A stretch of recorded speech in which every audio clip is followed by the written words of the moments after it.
Boa noite a todas. Eu, em primeiro lugar, queria agradecer o convite, agradecer a oportunidade de estar aqui, podendo dialogar um pouco com vocês, a oportunidade de voltar aqui a Ponta Grossa.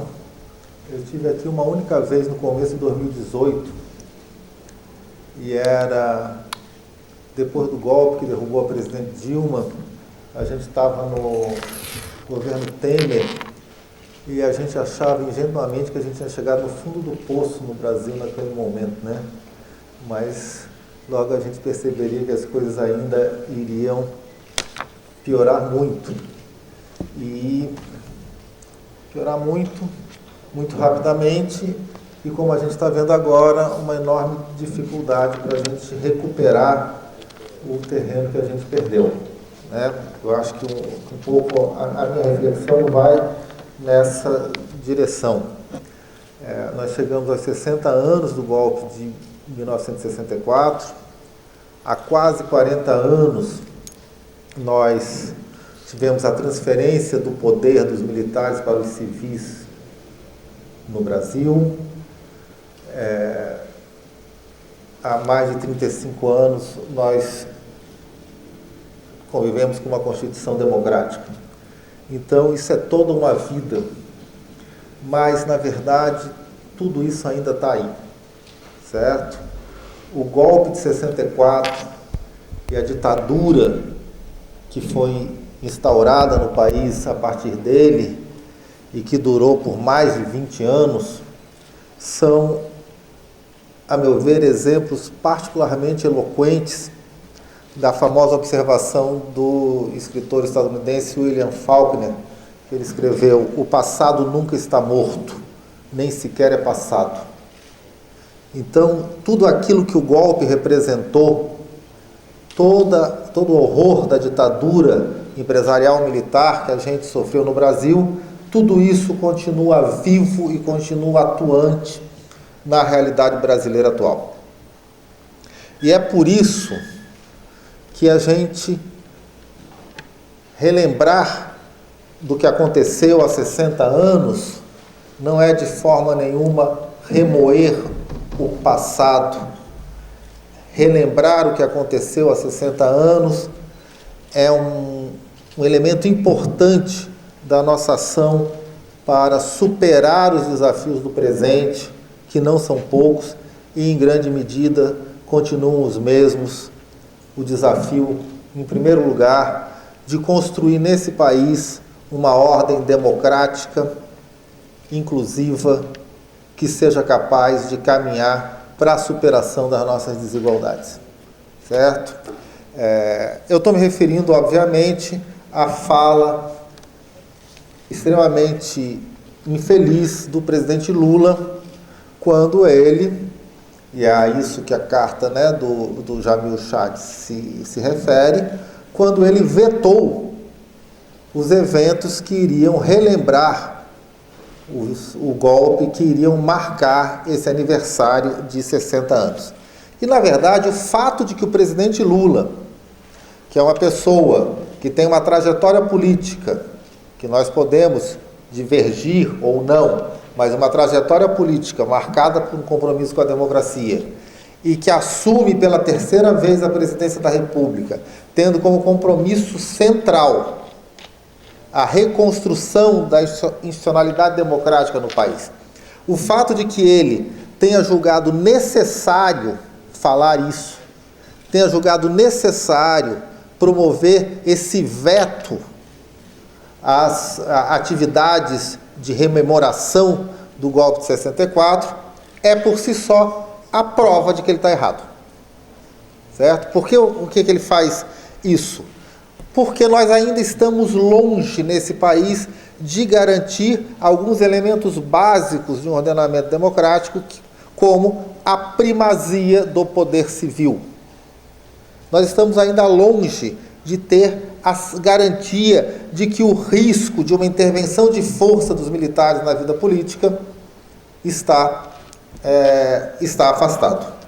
Então, esses são desafios, quer dizer, a experiência democrática que a gente teve entre 1945 e 1964 foi interrompida por esse golpe de força, não foi um raio em céu azul, nós já tínhamos vários elementos que mostravam a fragilidade dessa experiência, mas foi interrompida por um golpe de força das chefias militares, respondendo a interesses de setores importantes das nossas classes dominantes, e, na verdade, a gente vê esse elemento afetando a nossa ordem política permanentemente.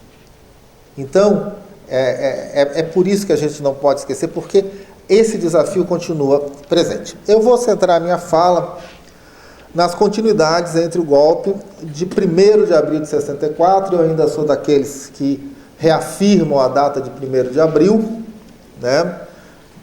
Os militares sempre insistiram em falar em 31 de março, porque eles criaram um nome fantasia para o golpe deles, né? Revolução, e 1º de abril, dia da mentira, ia parecer que realmente a ideia de chamar de revolução era uma mentira. Mas então, eu vou centrar minha fala nas continuidades entre o golpe de 1º de abril de 64 e o golpe fracassado de 8 de janeiro de 2023, mas sempre lembrando que entre os dois não podemos deixar de lado, houve um importante momento intermediário, que foi o golpe de 17 de abril e 31 de agosto de 2016, um golpe de novo tipo, um golpe que se apresentou sob a forma de um impeachment, que foi aquele que afastou da presidência da República uma presidente que não tinha cometido os crimes que a lei previa que seriam necessários para que esse afastamento ocorresse. O golpe de 2016. São 3 momentos em que se coloca em risco a nossa tentativa de construção de um regime democrático. E é importante a gente entender que a democracia que foi construída a partir da Europa Ocidental, a partir do começo do século passado, a democracia é um regime que nasce da luta dos dominados na sociedade. A democracia é um regime que nasce da pressão dos grupos dominados para que a sua voz, de alguma maneira, seja ouvida no processo de tomada de decisões na sociedade. Então, é a classe trabalhadora, são as minorias étnicas, raciais, são as mulheres, os diferentes grupos dominados vão pressionando para que as suas vozes sejam incorporadas. A democracia que nós conhecemos, a democracia realmente existente, ela não abole a ordem de dominação.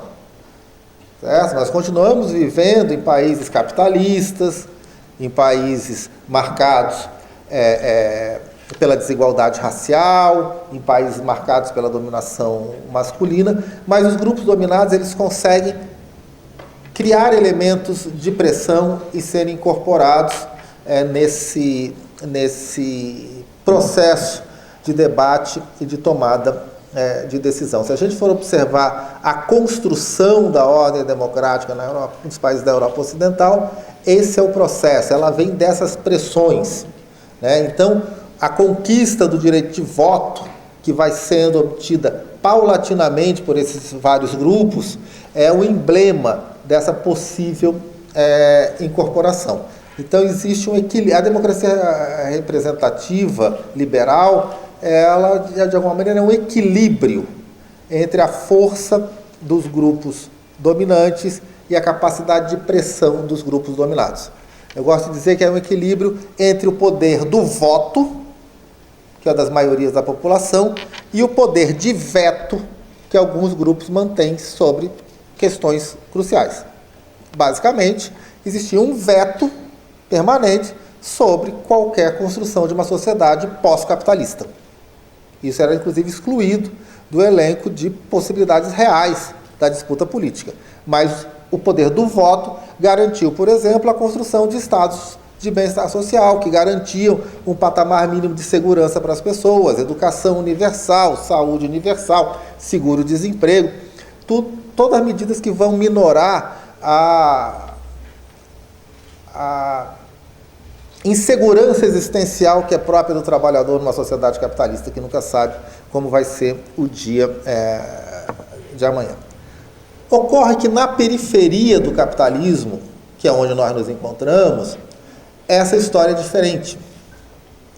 Porque esse equilíbrio entre voto e veto é diferente para nós do que foi nos países capitalistas avançados. Então, medidas mínimas de combate a formas de insegurança, de pobreza extrema, de desigualdade social, elas já são consideradas excessivas pelos grupos dominantes no nosso país. Nós temos uma série de grupos, então, que se arrogam o poder de veto sobre as decisões emanadas dos processos democráticos. Então, nós temos os grupos associados ao imperialismo, nós temos a nossa burguesia, nós temos as forças armadas e assim por diante. Então, as nossas democracias, elas sempre viveram com uma margem de manobra muito menor. E elas são importadas, na verdade, quando a gente pensando no golpe de 64, a experiência, então, democrática começa em 1945. Termina a Segunda Guerra Mundial, a vitória sobre o nazifascismo é, então, uma vitória de um ideal democrático, todo mundo vira democrata a partir daquele momento, né? Democracia é uma palavra complicada porque até hoje todo mundo é democrata. Bolsonaro bate no peito e diz: eu sou o maior democrata do Brasil, certo? Então isso começa, porque se a gente for antes da Segunda Guerra Mundial, é diferente. O Mussolini, quando chega ao poder na Itália, ele diz: nós estamos ultrapassando essa democracia que faliu. Ele não finge que é democrata. Quando Getúlio Vargas dá o golpe do Estado Novo no Brasil, em 1937, ele faz um pronunciamento radiofônico e diz: o Brasil, neste momento, supera a democracia de partidos. Então, é depois da Segunda Guerra Mundial que todo mundo vira democrata. As ditaduras do leste europeu se chamam de democracias populares. Até hoje a Coreia do Norte tem como nome oficial República Democrática da Coreia. Então, de um lado ou do outro, todo mundo vira democrata. Mas o que é importado para nós em 1945 não é o resultado da pressão popular para ser ouvido nos espaços decisórios. É um modelo já testado nos países centrais de dominação de classe, que é importado e que se julga que vai operar no Brasil para reduzir os custos da dominação. Ocorre que a democracia, mesmo com todas as limitações, ela tende a ter um efeito pedagógico, né? Aos poucos, as pessoas vão aprendendo que aquele voto, que em si mesmo é tão insignificante, mas ele pode ser usado para premiar políticos, governantes, que tomam determinadas medidas, que instituem determinadas políticas em favor das maiorias, em favor dos mais pobres, e punir aqueles outros, os que não fazem isso. Isso vai acontecendo na nossa primeira experiência democrática de 45 a 64, certo? Os grandes interesses que a gente pode pensar do povo brasileiro, que seriam redução da desigualdade, combate à pobreza, extensão de direitos, soberania nacional, eles de alguma maneira vão sendo refletidos naqueles que chegam ao poder por meio do voto. E é uma democracia muito estável, são tentativas de golpe após tentativas de golpe. Tentativa de impedir que o Getúlio concorresse, tentativa de impedir que o Getúlio tomasse posse, tentativa de derrubar o Getúlio, que culmina no suicídio dele, tentativa de impedir que o JK concorresse, tentativa de derrubar o JK. E quando finalmente a direita brasileira consegue eleger o seu candidato, que é o Jânio Quadros, não é um quadro orgânico dessa direita, né? É como é que a gente classifica?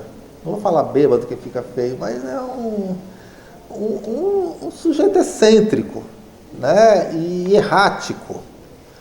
E quando o Jânio renuncia em 1962, que é a tentativa dele de dar um golpe, o que acontece? Existe um veto à posse do vice-presidente, que era o João Goulart.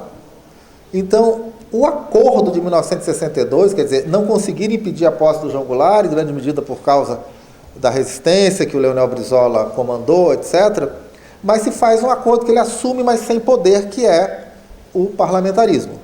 Tem o plebiscito em 1963 que derruba o parlamentarismo, e o que o João Goulart, quando reassume então os poderes presidenciais, faz? Um projeto de modernização capitalista do país. Certo? O João Goulart, que era dono de terras, filho da elite gaúcha, ele não era de forma nenhuma como a campanha contra ele dizia, um comunista, um socialista. Ele era um sujeito que pretendia fazer uma série de reformas que iriam modernizar o país de maneira a alinhá-lo um pouco mais com os países capitalistas que eram capazes de fornecer condições menos miseráveis de vida para a sua população. Então era reforma agrária, controle da remessa dos lucros das multinacionais para o exterior, uma reforma educacional progressista e assim por diante. O que acontece? Aqueles grupos que se sentiam com a capacidade de impor veto às políticas democráticas, julgaram que vários limites estavam sendo ultrapassados. Então, o que explica o golpe de 64? O fato de que os grupos dominantes no Brasil julgaram que a democracia estava saindo dos eixos e levando a políticas mais avançadas do que eles toleravam. Porque isso é um elemento que a gente não pode esquecer jamais. A nossa classe dominante tem alergia à igualdade. Ela só se sente bem quando protege padrões aberrantes de desigualdade social, que são esses que existem no Brasil. E daí nós tivemos, não vou aqui lembrar da nossa noite de mais de 20 anos, com censura, com morte, com tortura, né? Que uma parte aí da nossa imprensa insiste em dizer que foi uma ditadura boazinha, né? A Folha de São Paulo cunhou a palavra dita branda, porque não era dura, mas, enfim, não. Nós tivemos milhares, dezenas de milhares de brasileiros que foram presos, que foram torturados, que foram exilados, que foram mortos. Certo? Genocídio das lideranças camponesas, genocídio de populações indígenas. Então a gente teve essa noite, por quê? Porque era necessário extirpar a possibilidade de retomada de um projeto de progresso social, de avanço na direção de menos desigualdade no Brasil. E a ditadura foi muito competente nisso. Porque, ao contrário das ditaduras de outros países aqui da América do Sul, que simplesmente fecharam tudo, a nossa ditadura manteve um simulacro de eleições, manteve um simulacro de disputa partidária. Então, ao longo desses 20 anos, o Brasil foi criando uma nova elite política que estava acostumada a ser tutelada. E quando a gente retoma a tentativa de construção da democracia, a gente tem as nossas lideranças políticas formadas ao longo da ditadura, julgando que o normal é ser muito preocupado com os limites que os poderosos impõem até onde a gente pode chegar. Ainda assim, a gente percebe que a pedagogia do processo eleitoral se faz sentir. Não é à toa que a gente teve a nossa primeira eleição presidencial direta em 1989, em que o povo brasileiro elegeu Fernando Collor. Hoje ele é quase um intelectual do lado que veio depois, mas era uma revista despreparado com um programa de extrema-direita, certo? Ele era quase um Milei do Brasil daquela época. Depois nós tivemos mais 2 mandatos de Fernandos, mas quando finalmente o Lula chega à presidência, eleito em 2002, o que acontece? Com todos os problemas, com todos os limites, e com toda a campanha muito forte contra os nossos meios de comunicação, etc., mas o governo Lula é capaz de implementar políticas que beneficiam as maiorias, e essas maiorias identificam isso e premiam Lula e o PT em mais 3 eleições seguidas, reconduzindo-os ao poder. E daí, naquele momento, um colega meu, um cientista político importante, o André Singer, da USP, ele chegava a dizer que o Brasil estava caminhando para um novo patamar, porque essas políticas de transferência de renda, que eram políticas para reduzir a miséria no Brasil, elas teriam se tornado um novo consenso entre todos os agentes políticos. Infelizmente, rapidamente se provou que ele estava errado. Porque a verdade é que essas políticas do PT, que eram políticas muito cuidadosas, certo? O programa do lulismo no poder é muito menos avançado do que era o programa de João Goulart.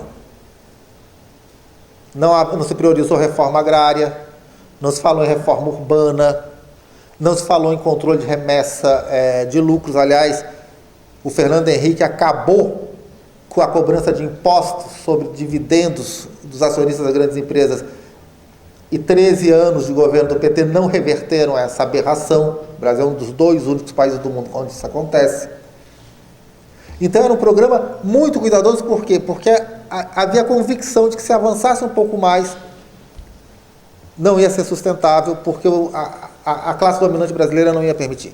Então o que se fez foi o mínimo, que foi tentar tirar as pessoas da miséria por meio de programas de transferência de renda. O problema é que esse mesmo mínimo já afetava a reprodução, porque a gente tem um capitalismo tão atrasado, a nossa economia tem tão pouco dinamismo, que ela depende, em grande medida, para se colocar no mercado internacional, com as commodities, etc., de uma exploração absurda da força de trabalho. Então, o fato de que, se as pessoas têm acesso ao Bolsa Família, elas têm condições de barganhar um pouquinho melhor a venda da sua força de trabalho, porque elas não estão sob a ameaça absoluta da fome, já teve impacto. Quem teve o elemento, a experiência desagradável de ouvir proprietários rurais falando, era comum dizer, não, que agora as pessoas estão preguiçosas. O Bolsa Família está tornando as pessoas preguiçosas. Por que as pessoas estão preguiçosas? Porque elas querem negociar um pouco melhor a venda da sua força de trabalho. Então, e daí teve outras medidas, né? Teve a expansão do ensino superior, certo? Que mexe com o interesse da classe média, porque a nossa classe média não tem patrimônio. O que ela alega para o seu filho? Um diploma. E se mais gente tem acesso a esse diploma, ele perde seu valor diferencial. Então, mudanças que pareciam pequenas, feitas com o intuito de não afetar os interesses dominantes, ainda assim colocaram em marcha algumas transformações no mundo social que fizeram com que grande parcela dos grupos dominantes do Brasil julgasse que era necessário interromper de qualquer maneira esse processo. E como que eles tentaram interromper? Primeiro, com a Operação Lava Jato. Quer dizer, não vou fazer aqui toda a história, tem 2013 mostra que existe uma insatisfação latente na própria base do petismo.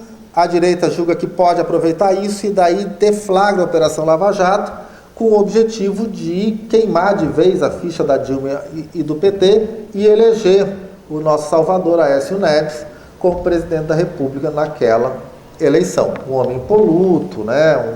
Um homem sem nenhum tipo de mácula moral. Então, ele seria eleito, e não deu certo, porque a população não cumpriu a sua parte no script e reelegeu a Dilma. A Dilma começa o segundo mandato enormemente recuada, não sei aqui o quanto você lembra, mas fazendo um mandato completamente à direita, com o objetivo de apaziguar, e que, na verdade, na minha interpretação, foi um tiro no pé, porque com isso a Dilma desmobiliza a base que poderia apoiar o governo dela. Eu sempre lembro de uma faixa que tinha nas manifestações contra o golpe em 2015, 2016, que a faixa dizia assim: fica Dilma, mas melhora. Certo? E é um negócio difícil, porque precisa de muita consciência política para você sair na rua para defender um governo que você sabe que está sendo muito ruim. E foi isso que a gente teve que fazer no período de preparação do golpe, na tentativa de impedir o golpe. Então, o golpe de 2016, ele não é simplesmente atirar uma presidente eleita para colocar o vampiro aquele, o Michel Temer,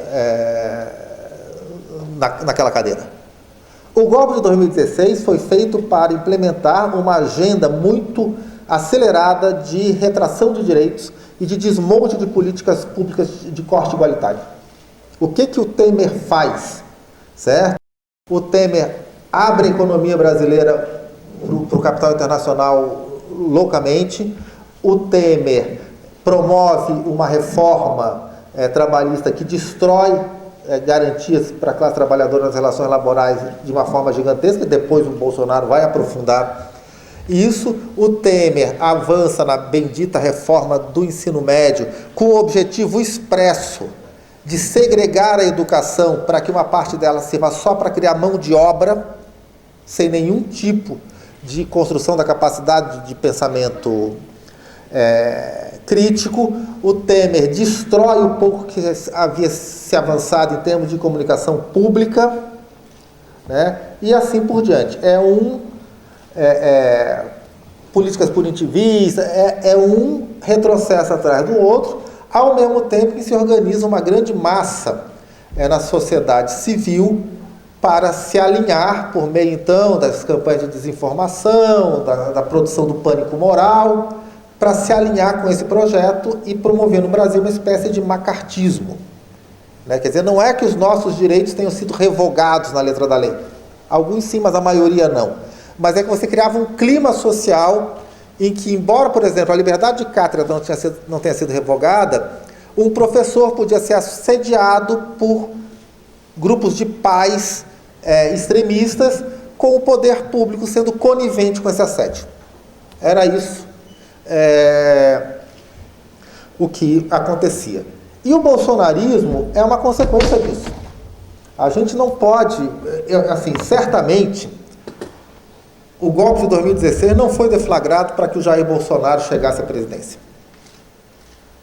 Na verdade, quando a gente acompanha o golpe de 2016, os grupos que estavam à frente, né, aquela velha raposada da política que o Temer encarna, eles colocam o Bolsonaro na rua, tipo assim, para aumentar a pressão sobre a esquerda, sobre o campo democrático. Mas claramente a ideia deles é que depois eles iam recolher esse povo todo para o canil de volta e normalizar a nossa política, o Lula preso, a esquerda criminalizada, uma campanha incessante nas mídias novas e velhas contra qualquer posição progressista. Então a gente ia ter uma eleição que ia ser, na verdade, só um ritual, porque o candidato do golpe, que era o nosso querido companheiro hoje, Geraldo Alckmin, seria eleito presidente da República por larga margem e, com isso, legitimaria tudo o que tinha acontecido nos anos anteriores. Mas deu errado. Por quê? Porque o Bolsonaro, com seu radicalismo, foi aquele que ele não tinha a maioria no Congresso, ele não tinha os cérebros do golpe, mas ele era o cara que tinha o discurso que mobilizava essa massa que era necessária para a direita. Que era um discurso, então, ultra-reacionário. Um discurso de uma meritocracia exacerbada contra quaisquer políticas compensatórias, um discurso misógino, um discurso racista, um discurso antidemocrático. Então, vamos dizer assim, o Bolsonaro foi um acidente de percurso. Mas é um acidente que já podia ser previsto. É mais ou menos como o sujeito enche a cara e pega o carro e bate o carro. É um acidente, ele não planejou bater o carro. Mas era óbvio que isso era um resultado provável. Isso foi o Bolsonaro.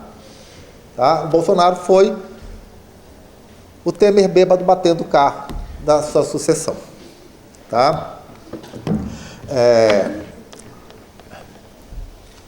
O governo Bolsonaro foi o que foi. Ele acelerou os retrocessos, né? A gente teve aí perdas muito sérias.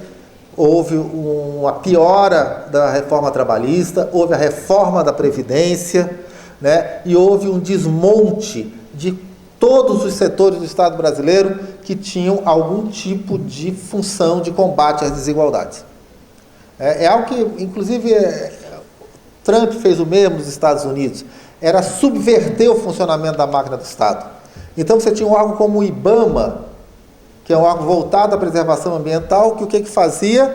Era um órgão que favorecia a destruição do meio ambiente. A gente tinha a Fundação Palmares, que é um órgão do Estado brasileiro voltado ao combate à desigualdade racial. O que a Fundação Palmares fazia? Passava pano para o racismo. E assim por diante. Né? O Ministério das Mulheres, com a senadora pela minha unidade da federação, Damares, né? Na época a ministra, o que fazia? Um combate a qualquer política pelos direitos das mulheres.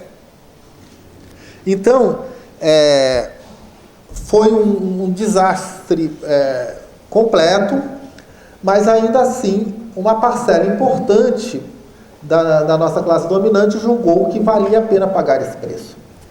E é impressionante o fato de que a Dilma foi derrubada do jeito que foi, e Bolsonaro, cometendo um crime de responsabilidade dia sim, dia também, ele completa o seu mandato. Por quê? Porque havia, e ainda há, certo? Quando a gente vê como esse governo Lula é um governo retrancado, um governo que não avança em pauta nenhuma, praticamente daquelas que devia avançar. O bolsonarismo é útil para manter esse governo retrancado. É a ameaça que faz com que esse governo fique assim.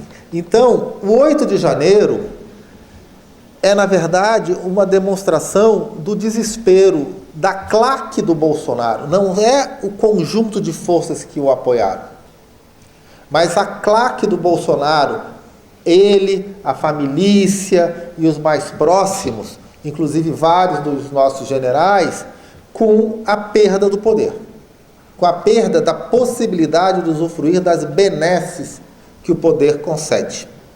Então era um projeto absolutamente localizado, o projeto do golpe, que começa com a tentativa de melar as eleições, começa com a tentativa de impedir que os eleitores votem, passa pela minuta do golpe para impedir que o Lula tome posse, que esse era o plano principal, e daí, quando dá errado, o 8 de janeiro foi tipo uma última cartada desesperada para ver se dava certo. Por isso que o Bolsonaro estava lá nos Estados Unidos, para ele tentar se distanciar, porque ele sabia que existia uma grande chance de dar errado, como felizmente deu. Se tivesse dado certo, não tem dúvida nenhuma que a gente estaria hoje caminhando a passos largos para uma nova ditadura aberta. Certo? Por que seria necessário? Seria necessário reprimir toda a oposição ao golpe. Seria necessário reprimir todo o questionamento do golpe. Então, uma vez que já tinham dado esse passo, claramente a gente estaria caminhando para reabrir os porões, caso o Bolsonaro tivesse tido sucesso. E o que significativo, eu estou passando meu tempo, mas eu vou dar uma acelerada. O que é significativo nisso, que eu acho que faz com que o caso brasileiro tenha característica muito desanimadora, na verdade, é a facilidade com que esse extremismo de direita, em que o bolsonarismo foi normalizado no Brasil. Certo? Se a gente pegar, por exemplo, vou pegar um exemplo da França. A França foi um país pioneiro nesse sentido, porque ainda no século passado, a França teve um movimento de extrema-direita com características claramente neonazistas, né, o Front National, do Jean-Marie Le Pen, ganhando muito voto. Tá? Nas eleições de 1996, o Le Pen teve... 96, agora não. O Le Pen teve já 16% dos votos. Na eleição de 2002, ele chegou ao segundo turno. Mas durante muito tempo, existia uma espécie de cordão sanitário que isolava o Front National do restante do sistema político francês. A direita francesa não julgava razoável fazer coligação com o Front National em eleição municipal. A imprensa francesa fazia questão de não tratar o Le Pen como um candidato igual aos outros. Ao passo que no Brasil não, desde o primeiro momento o Bolsonaro foi tratado, até hoje, a gente abre os jornais, qualquer sandice que o Bolsonaro fala é reportada como se fosse um agente político digno de respeito, apresentando as suas ideias, as suas propostas. Nós aqui não, nós normalizamos o bolsonarismo. E somos todos culpados por isso. Tá? Inclusive o governo que está aí, que tem ex-bolsonarista no ministério, sem que eles tenham feito um meia-culpa. Não, as pessoas podem mudar, né? Mas você tem que dizer, pô, fiz errado, nunca mais vou fazer, foi um absurdo. Mas não existe, porque isso, a elite brasileira é difícil fazer um meia-culpa.